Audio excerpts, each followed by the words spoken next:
Assalamualaikum warahmatullahi wabarakatuh. Halo Sobat RSU, apa kabar semuanya? Hari ini kita ketemu lagi di episode ke berapa nih? 17 ya? 17. Sobat semuanya udah banyak pokoknya kesempatan juga. Nah udah cukup lama nih semenjak episode terakhir. Kali ini kita hadir lagi di episode kali ini mau bahas mengenai frozen shoulder. Sudah hadir bersama kita Dr. Hikmah Amayanti Adil, spesialis kesehatan fisik dan rehabilitasi. Selamat datang dokter. Makasih, selamat datang kembali. Sehat dokter? Alhamdulillah. Alhamdulillah. Ini meskipun mendung kita tetap semangat ya dok. Kayaknya cuacanya Semangat. hujan terus tapi tetap semangat gitu ya.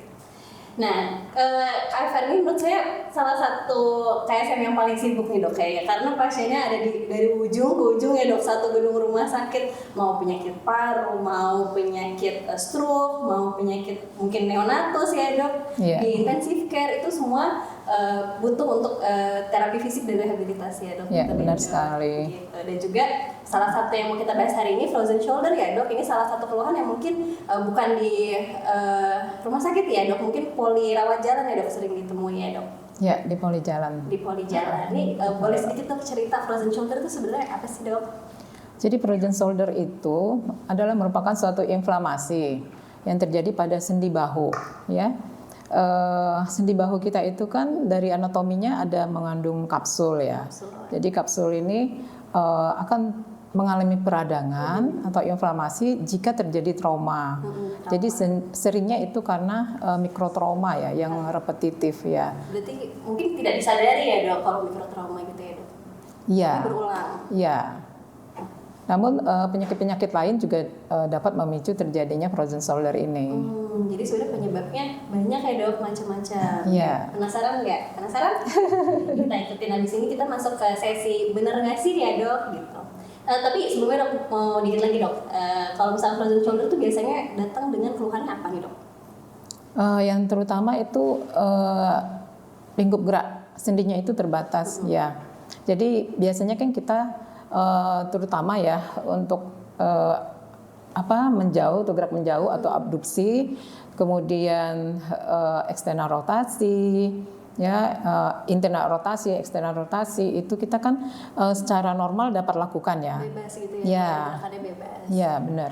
Namun pada pasien-pasien dengan frozen shoulder itu mereka mengalami keterbatasan, terutama itu sering saya periksa itu untuk 3 pemeriksaan ini aja kita sudah dapat menyimpulkan itu kemungkinan ya tersangka frozen shoulder. Ya dok ya, jadi gerakan yang seperti ini menjauh begitu. Kemudian pada saat gerakan yang abduksi ini kita tidak langsung menyuruh dia naikkan ke atas. Jadi kita rentangkan tangannya itu, kemudian kita suruh angkat sampai ke kepala, kemudian yang kedua meletakkan tangannya ke belakang, kemudian ke atas kepala. Ini biasanya terbatas. Berarti dengan mengeceknya dengan 3 cara itu ya dok? Iya. Biasanya poli. Tapi datanya berarti itu tadi ya dok, ada keterbatasan gerak sama nyeri ya dok? Nyerinya itu biasanya hebat ya, bisa 4-5 ya. Kita bayangkan aja kalau misalnya sendi bahu kita nggak bisa digerakkan, ya itu sakit sekali. Fungsinya kan banyak ya dok, maksudnya pasti akan mengaruh ke daily activity ya dok kalau kayak gitu. Ya, nanti kita mungkin akan bahas ya penyakit degeneratif itu juga memicu terjadinya frozen shoulder. Oke, berarti mungkin detailnya ada kali ya dok nanti dok. Baik, insya Allah. Oke deh, kita masuk ke sesi bener nggak sih?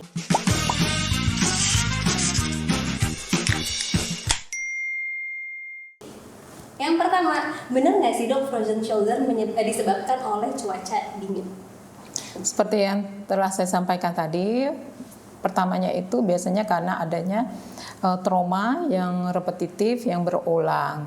Namun pada sebagian pasien memang pada cuaca yang dingin atau paparan AC itu tidak nyaman. Logikanya pada saat cuaca dingin, pembuluh darah kita itu kan mengecil ya dok ya, vasokonstriksi ya, sehingga aliran darah ke area bahu itu kan berkurang, sehingga itu yang menyebabkan pasien itu menjadi menderita nyeri atau keadaannya jadi lebih buruk. Keadaannya jadi lebih buruk. Ya. Jadi sebenarnya penyebab langsungnya bukan cuaca dingin ya dok. Iya benar Tetap sekali. penyebab awalnya tadi kebanyakan mikrotrauma ya dok. Ya. Cuma kalau cuaca dingin itu jadi timbul lagi ya dok keluhannya. Lebih memperburuk ya. Lebih memperburuk. Namun kita bisa untuk sahabat RSU itu bisa melakukan kompres hangat pada area bahu yang sakit sebelum dia pergi ke dokter. Oh, berarti untuk penanganan pertama ini untuk meredakan nyerinya boleh dikompres hangat ya dok? Iya. Gitu. Oke, mungkin ada yang mau tanya dari awal?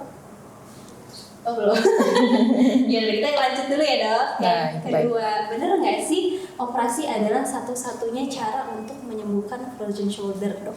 Sebenarnya bagaimana cara menangani tadi kan untuk yang awal mungkin di rumah masih bisa dikompres hangat. Cuma kalau misalnya udah yang berulang nih dok, nggak bisa tahan lagi gitu, itu prosedurnya bagaimana dok? Tidak selamanya frozen shoulder itu harus dilakukan operasi ya. Jadi kita lakukan penanganan atau pengobatan secara konservatif dulu. Salah satunya dengan rehabilitasi medik. Rehabilitasi medik itu tim kita salah satunya adalah fisioterapi. Ya. Jadi nanti kita pasien datang ke dokter KFR, kita lakukan pemeriksaan fisik, kemudian kita beri program. Jadi programnya itu bisa kita lihat kondisinya. Apakah pasien datang dalam keadaan akut atau kronis, ya. Kemudian setelah kita lakukan pemeriksaan fisik, kemudian kita sudah tetapkan ini diagnosanya frozen shoulder, kemudian pada fase apa baru kita buat programnya. Salah satu programnya itu adalah pemberian diatermi. Diatermi itu yaitu berupa pemanasan, ya, seperti yang telah saya sampaikan tadi. Dengan kita lakukan pemanasan pada area yang terkena tadi, itu akan meningkatkan aliran darah di area bahu sehingga aliran darah itu dapat memvasodilatasi daripada pembuluh darah sehingga nyerinya berkurang. Ya. Kemudian ada TENS namanya. TENS itu adalah kepanjangan daripada Trans Electrical Nerve Stimulasi. Jadi dengan kita lakukan pemasangan pad TENS ya. Aduh saya nggak bawa. Ada padnya di sini kita lakukan, ya kan? Itu akan menstimulasi saraf yang di kulitnya itu, kemudian dibawa ke otak, kemudian di otak akan keluar zat yang namanya endorfin, sehingga kemudian zat ini akan disampaikan kembali ke area otot itu akan mengurangi nyerinya, sehingga pasien jadi merasa lebih nyaman. Oh gitu, berarti untuk rehabilitasi medik sendiri juga ada berbagai macam ya dok. Jadi dia tadi harus dihangatkan dulu untuk melebarkan pembuluh darahnya, kemudian setelah itu distimulasi untuk memberikan pengaruh ke ototnya gitu. Oh gitu. Jadi itu untuk mengurangi nyerinya aja atau maksudnya harus dilakukan berkala dok? Berarti atau nanti bisa menentukan kesembuhan ke depannya juga dok? Ya, tentunya untuk menentukan kesembuhannya juga. Oh iya, selain modalitas yang tadi itu ada juga yang namanya modalitas ultrasound. Ultrasound ini gunanya untuk mengurangi kekakuan daripada sendi bahu tadi. Kan dari frozen shoulder ini terjadi karena kakunya sendi bahunya itu sehingga dikatakan frozen ya. Jadi kaku. Nah, dengan kita memberikan ultrasound, jadi ultrasound itu dikasih diberi jelly, kemudian dilakukan ultrasound ini sendiri juga selain dia memberikan rasa hangat, kemudian juga dia dapat merilis daripada kekakuan daripada sendi bahu itu. Kemudian ada juga yang sekarang tuh sedang booming ya, itu adalah laser terapi. Oh, ada juga itu laser terapi. Laser terapi ini banyak gunanya. Jadi dia bisa meningkatkan vaskularisasi di sana, kemudian mengurangi nyeri, ya. ya sehingga lingkup gerak sendinya menjadi lebih baik. Jadi lebih banyak kegunaannya ya dok. Kalau tadi kan terpisah ya dok antara diethermi, kemudian TENS gitu ya dok. Kalau misalkan udah yang pakai laser terapi, hanya laser terapi aja dok biasanya, atau tetap harus kombinasi juga dok? Baiknya sih kombinasi, Tetap kombinasi dok. ya, dok. Maaf ya dok. Dok, terus tadi kan bicara tentang fase ya dok. Jadi tergantung pasien itu datang di fase yang mana. Ngomong tentang fase tuh emang ada berapa fase sih dok? Kalau misalkan frozen shoulder itu, apakah dia tiba-tiba kaku gitu dok, atau datangnya nyeri aja dulu, atau gimana dok? Enggak ya dok ya. Jadi ada 3 fase ya. Fase akut, kemudian akut, kemudian kronis ya. Jadi pada fase akut itu pasien itu akan merasakan nyeri sekali, kemudian mungkin akan timbul tanda-tanda peradangan ya dok ya, merah pada sendi bahunya, kemudian berjalan dengan itu pada fase subakut kemudian kronis. Iya. Berarti kalau sudah ada nyeri-nyeri jangan dibiarin gitu ya dok, karena dia nanti akan berjalan ke fase. Bener banget dok.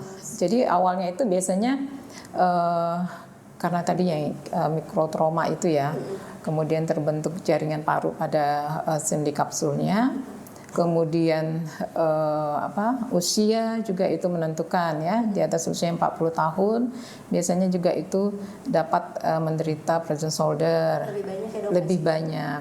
Kemudian juga penyakit obesitas, merokok, intinya karena aliran darah ke area. Iya benar. Jadi segala hal yang berhubungan dengan aliran darah, mengurangi aliran darah ke bagian kapsula tadi akan membuat bisa beresiko frozen shoulder gitu ya dok. Benar. Jadi tapi kalau misalkan itu kan diakibatkan oleh penyakit lain ya dok, ada nggak dok yang primer gitu dok? Maksudnya tiba-tiba memang mungkin degeneratif atau apa gitu, ada nggak? Ya, penyakit degeneratif itu seperti osteoartritis ya dok ya. Karena pada osteoartritis itu kan peradangan pada sendi bahu ya. Jadi osteoartritis itu tidak hanya pada sendi leher, mungkin yang sering kita dengar pada sendi leher, kemudian lutut, pinggang ya, terutama. Jadi saya balik dulu ya. Osteoartritis itu dia terkena biasanya pada sendi-sendi penyangga tubuh. Ya, seperti leher, tulang pinggang, lutut, kemudian tumit. Ya, tapi Mas Febri enggak ya?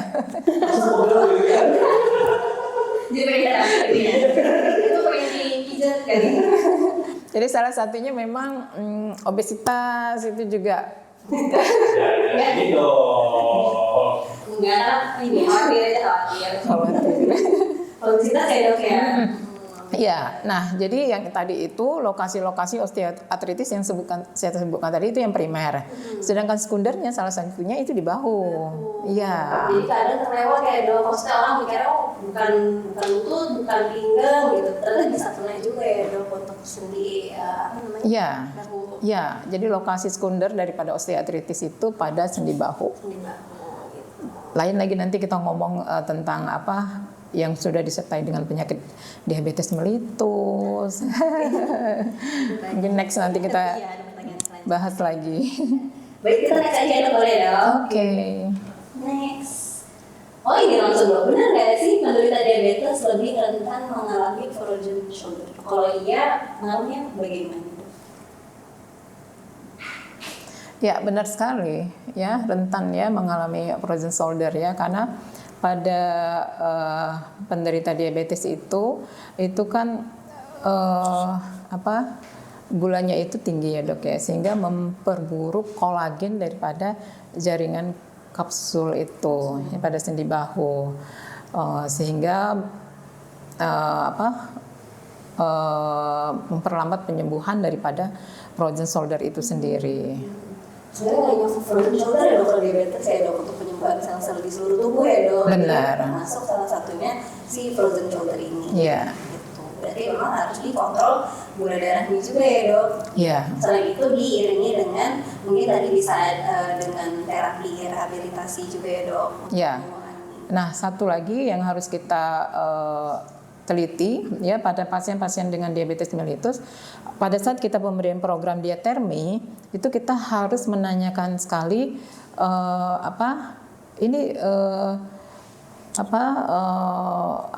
maksudnya pemberian alat ini panasnya sudah sesuai nggak gitu, karena kan pasien-pasien dengan DM itu sensibilitasnya itu ya menurun, takut-takut malah terjadi hotspot. Iya, burn gitu ya dok. Iya, iya. Karena nggak kerasa ya dok, padahal kalau diberikan rangsang panas gitu ya, ada nggak kerasa, ternyata tiba-tiba udah merah gitu ya dok. Iya. Mudah-mudahan itu tidak terjadi di rumah kita. Jadi ya harus diperhatikan kalau misalkan memang ada diabetes, ya, harus dikomunikasikan ke dokter rehabilitasi mediknya gitu. Iya. Disesuaikan ya dok tadi untuk heat panasnya seperti Iya, pemberian diaterminya. Pemberian diaterminya. Gitu. Apa? So di situ saya tersinggung.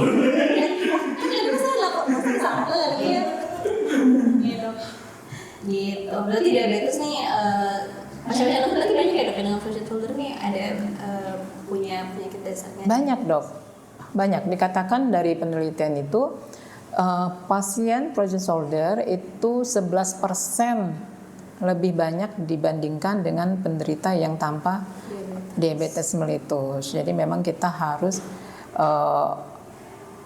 waspada banget, merawat banget pada pasien-pasien DM ini, karena dia rentan banget terjadi frozen shoulder maupun osteoartritis, baik itu osteoartritis pada cervical maupun lutut. Dan jaga dari situ manis.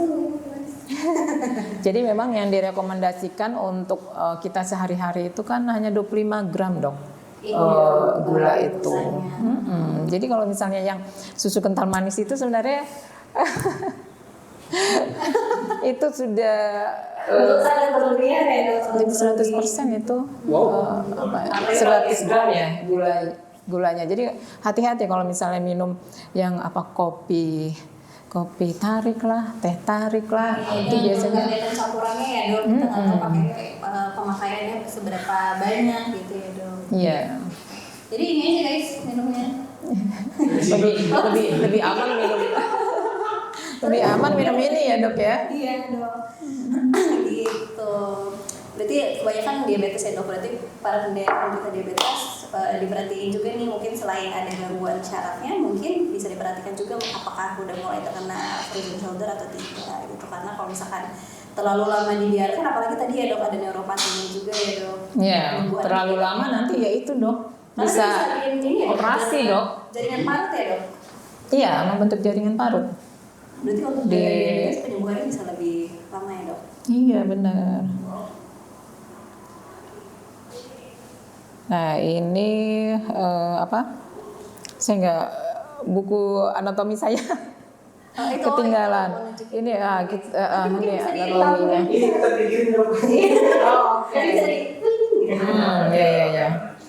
Nanti kita bikin gimana sih ditampilin gambarnya seperti apa sih bentuk dari tubuh kita. Ya, jadi sahabat RSU kan pengen tahu nih di mana sih sendi bahu itu, di mana sih frozen shoulder itu. Benar. Dia tempatnya ada rumahnya gitu ya. Iya, ada ibarat soket ya. Jadi di sini sendi bahu. Nah, di mana tuh kapsul ini humerus ya? Sendi bahu itu. Jadi di situ ada ligamen, ya dok, ada otot, ada tendon, ya dok. Jadi sebenarnya kompleks di sini ya dok. Jadi benar sekali. Perlu perhatian lebih lanjut. Nanti kalau misalkan nyeri segera diperiksa, karena nanti kalau terlalu lama dibiarkan nanti justru malah timbul jaringan parut, itu lebih susah lagi ya. Ya, selain jaringan parut itu dok menyebabkan perlengketan. Udah perlengketan itu sudah saya rilis ya dok kalau udah perlengketan. Benar, yaitu dengan melakukan itu ya. Kita refer ke dokter ortopedi untuk operasi ya. Mudah-mudahan jangan ya. Iya, jadi nyeri udah ada rasa-rasa nggak bisa. Jadi kalau misalnya udah sakit nggak bisa gerak di satu sendi, ya sudah bawa ke dokter. Jangan sampai nanti Itu tadi 3 sendi utama itu. Tiga sendi. Heeh. Kalau kita sebut dia langsung. Oke, next. Benar nggak sih dok frozen shoulder bisa disembuhkan dengan chiropraktik atau terapi kata-kata? Oke, aduh enak banget sih lo kayaknya emang enak banget jujur, tapi Itu yang saya ingin itu ya sampaikan ya kepada terutama ini bapak-bapak ya. iya dok. Selain ini ya kita berhubungan dengan frozen shoulder ya biasanya kan bapak-bapak tuh kalau misalnya apa namanya itu di tukang pangkas ya. Tukang pangkas kan sering diketek gitu kan. Enak banget kan. Tapi mulai sekarang jangan deh. Karena itu akan memicu terjadinya osteoartritis pada area servikal leher. Mungkin enaknya ya sesaat gitu ya dok. Iya, Karena, benar. pengalihan rasa nyeri gitu ya dok. Jadi enak sesaat, tapi ternyata kalau berulang kali bisa. Karena di situ kan banyak itu ya urat ya atau tendon ya kan. Pada saat kita dikretek begitu kan, itu akan dia kalau stretching yang benar nggak apa-apa. Itu sudah jadi over ya, sehingga jaringan lunaknya itu akan longgar, sehingga menyebabkan area leher kita itu yang awal-awal memang nggak terasa ya, tapi pada usia di atas 40 itu akan mudah terjadi osteoartritis. Sedangkan untuk struktur leher maupun pinggang itu kan otot-otot, tendon-tendon ini, urat-urat ini kan sangat berfungsi banget. Jadi pada leher itu syukur-syukur hanya osteoartritis ya. Yang lebih beratnya lagi HNP, hernia nucleus pulposus ya. Jadi dia itu bukan hanya pada tulang pinggang, di leher juga bisa. Iya. Namanya masih secara pusat ya dok. Iya. Jadi bisa takut banget. Wah, sering. Dok, termasuk jari nggak? Kenapa? Termasuk jari nggak? Istri. Benar. Pokoknya kalau misalnya stretchingnya yang normal-normal sajalah gitu. Jangan terlalu overtraining gitu. Memang stretching itu memang kita anjurkan pada saat dia memulai olahraga. Namun seperti tadi itu kalau berlebihan itu akan merusak jaringan sekitar leher. Gitu. Nah, seperti ini chiropraktik ini kan sampai kretek-kretek bunyinya. Nah, itu kurang baik ya. Tapi kalau misalnya memang pada pasien-pasien dengan frozen shoulder itu kan pasti dia mengenai ini dok, bisa terjadi spasme. Boleh kita pijet, cuma lagi jangan terlalu kenceng ya. Untuk melepaskan aja ya dok. Ya, untuk mengurangi spasmenya aja. Karena memang itu frozen shoulder itu sakit banget dok. Jangankan frozen shoulder, kan sebelum frozen shoulder itu tahapannya itu rotator cuff ya, tendinitis ya dok ya. Namun kalau rotator cuff tendinitis itu dia kalau ini kan pada kapsulnya ya, itu dia pada tendon otot, tiga tendon otot ya dok ya, supraspinatus, infraspinatus, kemudian yang subscapularisnya, iya.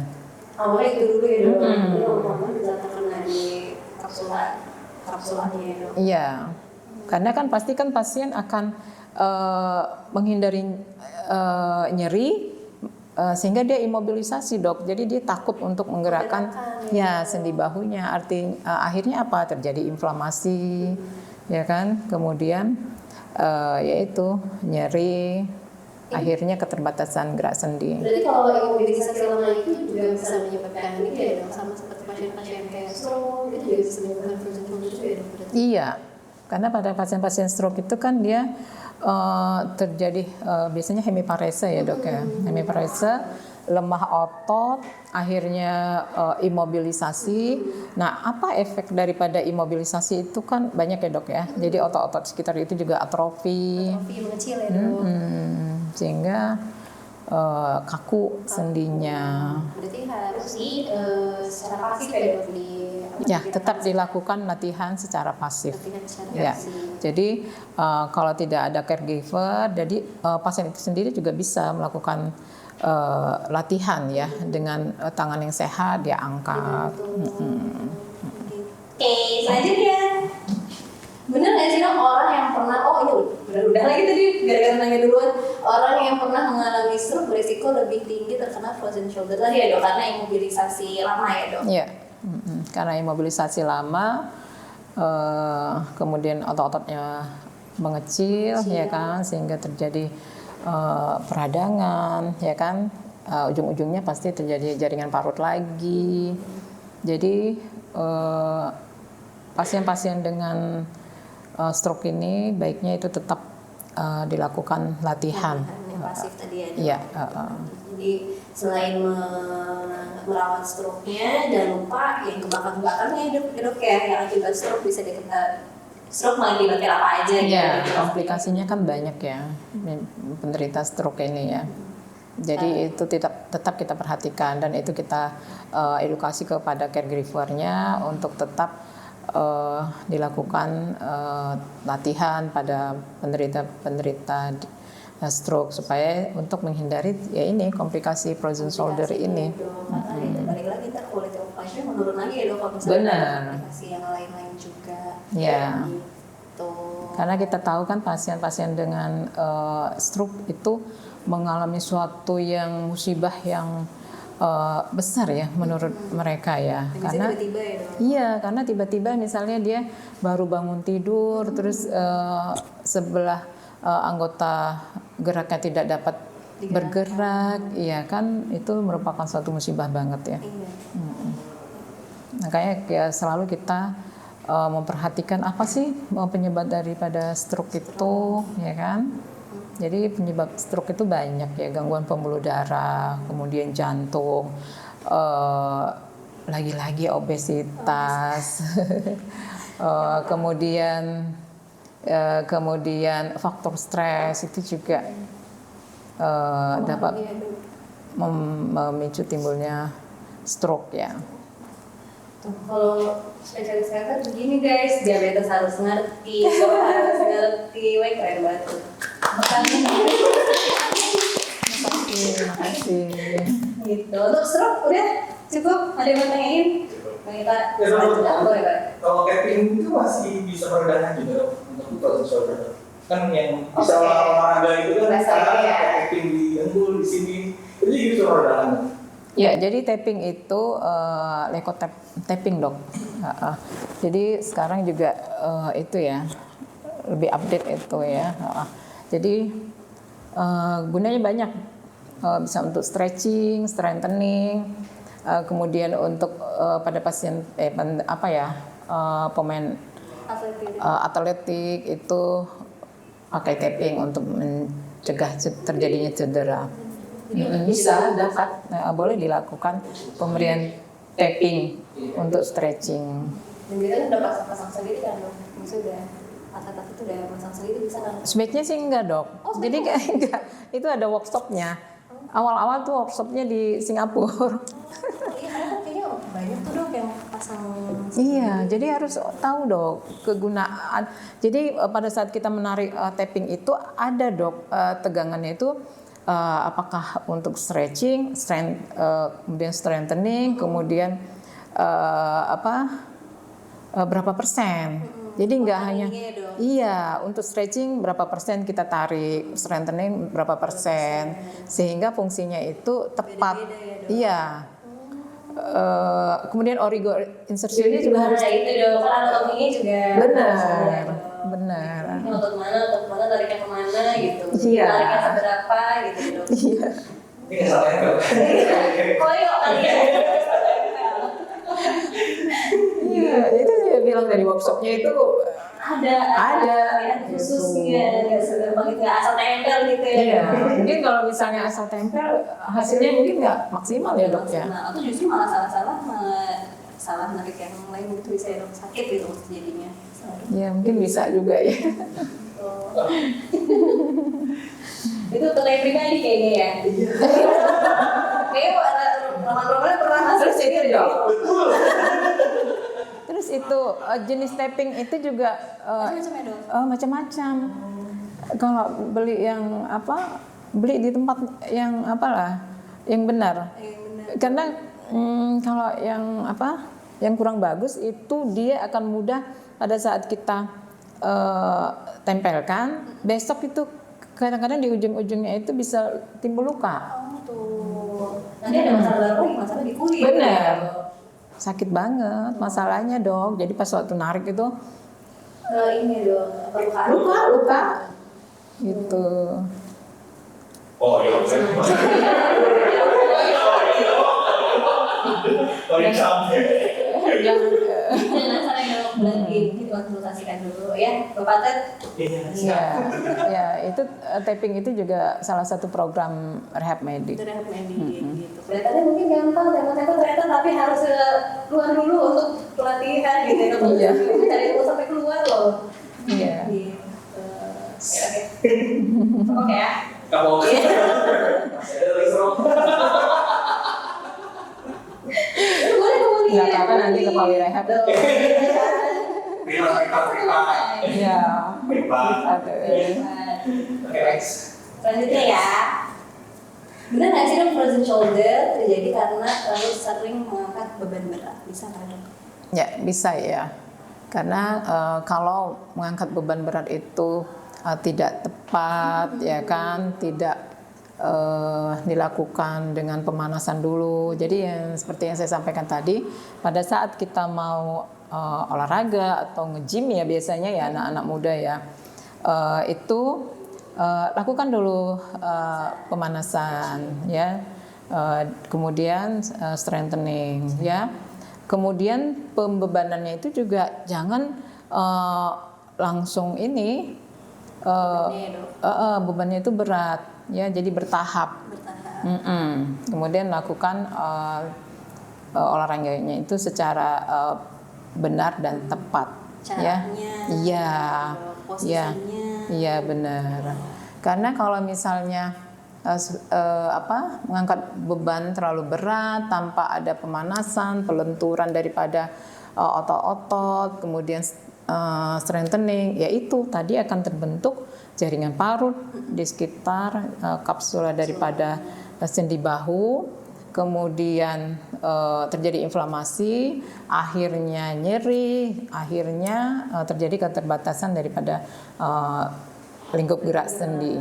Sebenarnya sih boleh-boleh aja ya dok. Boleh. Karena kita di pemanasannya, Iya. mengangkat beban beratnya gitu. Ya, jangan tiba-tiba berapa ratus kilo gitu. Kalau anak galon dok, kalau kita pemanasan saya dimarahin mak. Benar. Itu kan pekerjaan yang sering kita lakukan ya. Jadi gitu ya, benar. Jadi harus ergonomis, Mas. Posisinya jangan dari jongkok langsung berdiri. Jadi dia itu ada tahapannya. Harus bawa dulu ya dok, kayak duduk dulu. Ya satu kaki kita kedepankan dulu. Jadi tumpuan yang mana kita mau buat ini? Oh. Gitu. Biasanya kita kuat. Kenapa? Biasanya kita kuat ya hubungannya.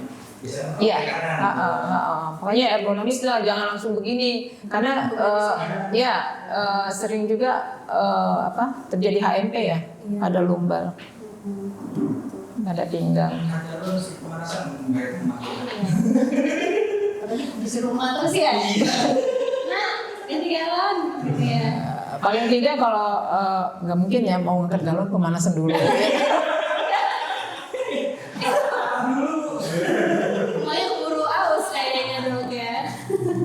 Jadi paling tidak itu melakukannya secara ergonomis. Yang benar. Ya kan sekarang bisa di searching ya. Bukan banyak ya cara ngangkat galon pun ada di YouTube itu ada. Iya, mungkin Bapak bisa bikin tutorial lagi. Dengan cara yang baik dan benar. Belum kapasitas saya. Gitu, jadi boleh sebenarnya dok ya, cuma harus diperhatikan.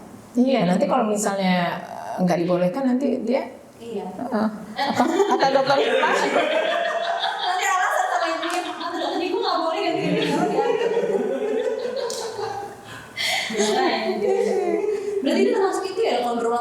balik lagi mikrotrauma itu. Iya, repetitif mikrotrauma. Repetitif mikrotrauma. Gitu. Jadi harus benar yang biasanya nge-gym seminggu 2 kali gitu ya dok, sebelum beberapa kali jadi harus benar. Iya, yang lagi itu ya apa namanya manik nge-gym ya.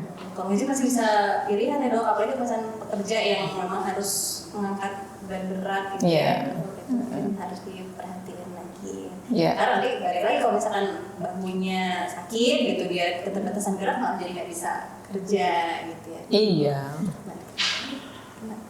Oke deh, boleh selanjutnya ya dok. Bener nggak sih dok, sekali kena frozen shoulder pasti akan kambuh terus? Sebenarnya bisa sembuh nggak sih dok, atau harus terus-terusan fisioterapi gitu atau gimana? Biasanya sih iya ya. Jadi kalau sudah terkena frozen shoulder seperti yang kita lihat tadi kan dok ya, karena ada jaringan parut itu jadi dia kan akan tetap di situ ya. Nah kemudian kalau misalnya kita sudah sembuh terus kita melakukan gerakan yang tadi angkat-angkat berat lagi itu akan terbentuk jaringan parut baru, yaitu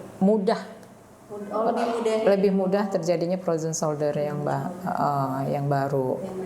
Berarti ya karena terbentuk jaringan parut sebenarnya tidak bisa menghindari ke belakang, tapi bisa dihindari untuk mungkin nyerinya ya tidak datang setiap saat gitu ya, bisa dikelola gitu. Iya, bisa. Itu tadi yang saya sampaikan tadi, grade-nya itu ya, fase-fasenya itu juga harus diperhatikan ya. Kalau misalnya sudah dia terkena ya baiknya ya mengangkat beban berat harus dihindari, atau kalau misalnya dia memang harus olahraga, dia itu harus pemanasan dulu, kemudian pengangkatan bebannya itu bertahap, beratnya, kemudian ya dilakukan dengan benar dan tepat ya. Jadi kalau untuk terapinya tadi kalau masih tahap awal mungkin masih bisa fisioterapi gitu ya dok. Iya. Dan tapi kalau misalnya sudah yang ya kalau misalnya konservatif gagal ya kita mau nggak mau lakukan operasi. Kalau sambil rehab tuh ini dok, sambil terapi kombinasi dengan obat-obatan juga ya dok untuk meredakan nyeri. Oh iya, tentunya ya. Misalnya dia ada keluhan nyeri, kita berikan obat nyeri. Kemudian untuk inflamasinya kita berikan obat anti radangnya. Tapi berarti nggak boleh sendiri ya dok, karena kalau terlalu lama minum, saya terus-terusan minum nanti bisa terkena lambungnya. Ya harus dengan resep dokter ya. Harus dengan resep dokter. Obat itu kita konsumsi. Dan juga yang diabetes nggak boleh ini ya dok, asal minum obat radang juga ya dok. Benar. Karena kan semua obat itu kalau diberikan secara rasional baik. Rasional. Iya. Jadi kalau misalnya dia berlebihan itu kan mempunyai efek samping ya. Jadi memang harus dikelola, kalau nggak mau kambuh ya rutin gitu ya dok untuk diperiksakan ke dokter. Karena ini apakah masih fase awal atau ternyata udah berkembang lagi ke fase berikutnya. Yeah. Apakah nanti terapinya akan berubah ya dok, tidak seperti terapi yang sebelumnya diberikan, nanti semua akan dianalisa lagi sama dokternya. Ya makanya kita evaluasi dok setelah beberapa paket begitu. Jadi ada evaluasi gitu ya dok. Oh iya benar. Kalau datang terus udah enak kan ditinggal lagi ya dok. Oh jangan. Oke, next. Selanjutnya dok, benar nggak sih dok frozen shoulder lebih sering terjadi pada wanita dibandingkan dengan pria? Iya benar ya, karena salah satu pengaruh daripada sendi kita itu kan dipengaruhi juga oleh hormon ya. Hormon ya. Jadi pada pasien penderita wanita itu lebih sering. Satu lagi itu penderita wanita itu ya kegiatannya lebih aktif kalau saya bilang ya. Nggak bisa diam ya dok. Bisa diam. Baru mengerjakan ini, sudah mengerjakan ini, ya kan? Jadi super banget ya wanita itu ya.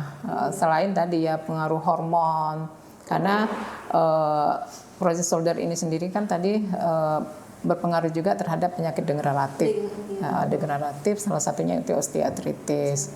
Ya, jadi sebagian besar juga wanita juga ya dok. iya menderita osteoartritis. tapi jangan berkecil hati.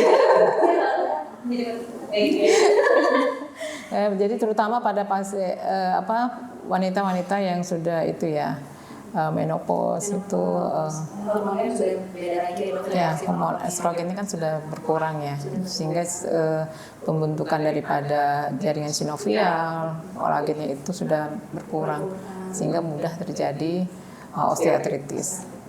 Jadi ini bukan hanya sekedar data ya dok, ternyata ada cerita di baliknya kenapa wanita lebih banyak terkena gitu. Jadi mungkin kita bisa lebih prepare ya dok, lebih Pencegahan, mencegah, ya, gitu. pencegahan dini. Karena lebih banyak pada wanita. Wanita, ya. Jadi harus lebih aware lagi.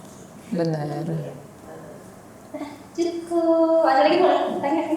Berarti kalau kayak ini wanita lebih yang banyak kerja yang berat ya. Oh, berarti kita manja aja. Boleh tadi ya dok, berarti boleh sebenarnya ya dok. Ya itu satu lagi dilakukan dengan tepat dan benar. Jadi jangan tiba-tiba mau ngangkat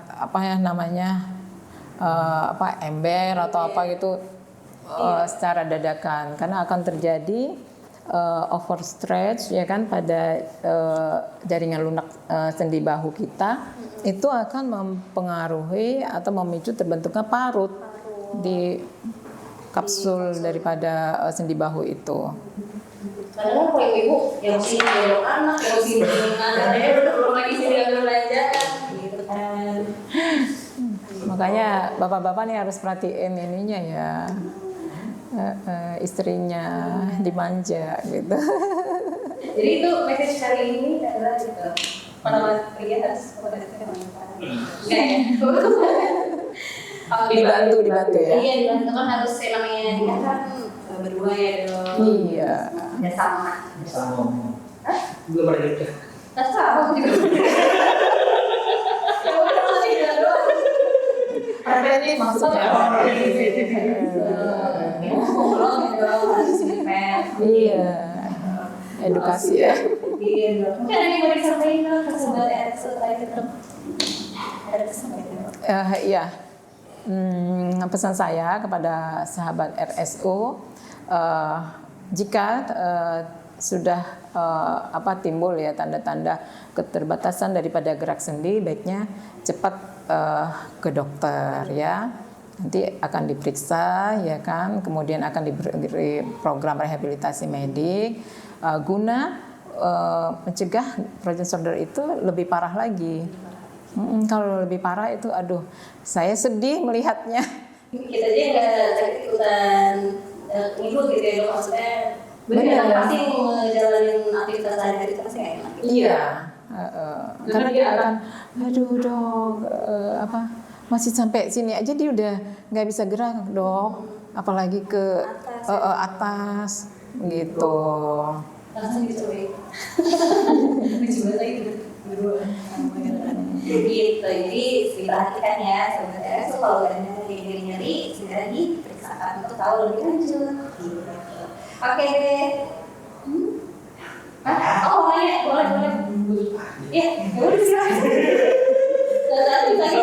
Ini masih kurang aware masyarakat tentang pertolongan pertama dari cedera. Harus apa sih itu kalau kita terkena cedera pertama kali atau bahkan banyak orang lagi saat olahraga. Ini cedera apapun ya berarti. Apapun berarti. Iya, cedera apapun gitu kan. Kan masih banyak orang salah apa nih? Udah langsung pijit aja gitu. Itu ke tukang pijit ini bisa menyembuhkan gitu.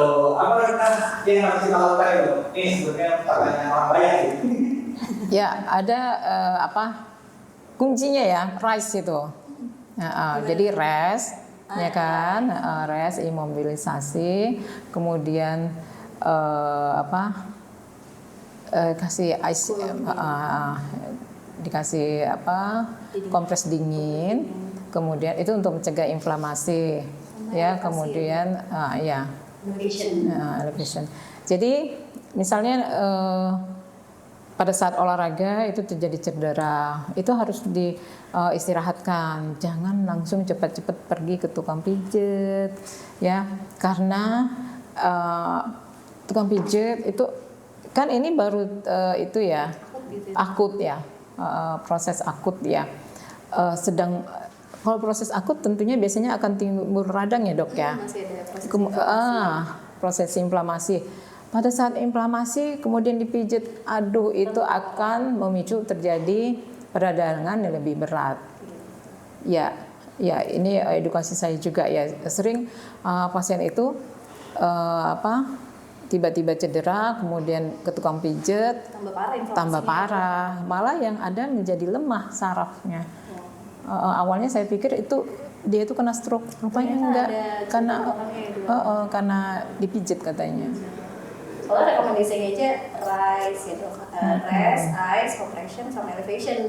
Pakai aja udah rest, kalau dipijit berarti kan nggak rest ya dok. Iya. Harusnya diistirahatkan. Ya diistirahatkan. Dikompres dingin, dibebat ya dok, tapi jangan terlalu keras, sama ditinggikan posisinya gitu. Iya, untuk melancarkan aliran darahnya. Jadi jangan dipijat dulu. Ya, bohong. Gitu. Oke, ada pertanyaan lagi, nanti marah lagi nggak boleh nanya. Udah. Kalau gitu terima kasih banyak dokter sudah hadir di sini sharing ilmu. Saya tadi udah semangat karena itu tadi frozen shoulder kayaknya bisa kemana-mana gitu. Iya, sering kita alami juga ya dok ya. Gitu kadang begitu. Iya, apalagi yang dokter yang jaga IGD, aduh angkat-angkat barang angkat-angkat pasien ya kan. Iya, angkat pasien, angkat alat, angkat. Oh iya benar. Nggak kerasa itu juga bisa jadi mikrotrauma. Iya, repetitif mikrotrauma. Apalagi kalau udah kondisinya gawat darurat, kadang-kadang kita udah nggak memperhatikan diri Benar, kita lagi ya dok. benar. Pasien gimana? Terselamatkan. Terselamatkan. Apa? Oh iya, dokter boleh dikasih tuh prakteknya hari apa aja dokter? Oh iya, ya sahabat RSU, saya dokter di Rumah Sakit Kota Tangerang Selatan, praktek pada hari Senin, Rabu, dan Kamis. Jamnya dokter? Jamnya dari jam 8 sampai jam 2 siang. Jam 8 sampai jam 2 siang. Jadi boleh nanti kalau ada keluhan baik cedera maupun yang lainnya pasca penyakit tertentu bisa datang ke Poli Dokter Hikmah. Oke, welcome banget. Oke, kalau gitu kita tutup untuk hari ini ya dokter. Terima kasih banyak. Sama-sama, semoga bermanfaat ya. Insya Allah, amin. Kita sampai ketemu lagi. Kita sampai gimana? Ya kita sampai ketemu lagi. Ya bisa selanjutnya. Assalamualaikum warahmatullahi wabarakatuh. Waalaikumsalam.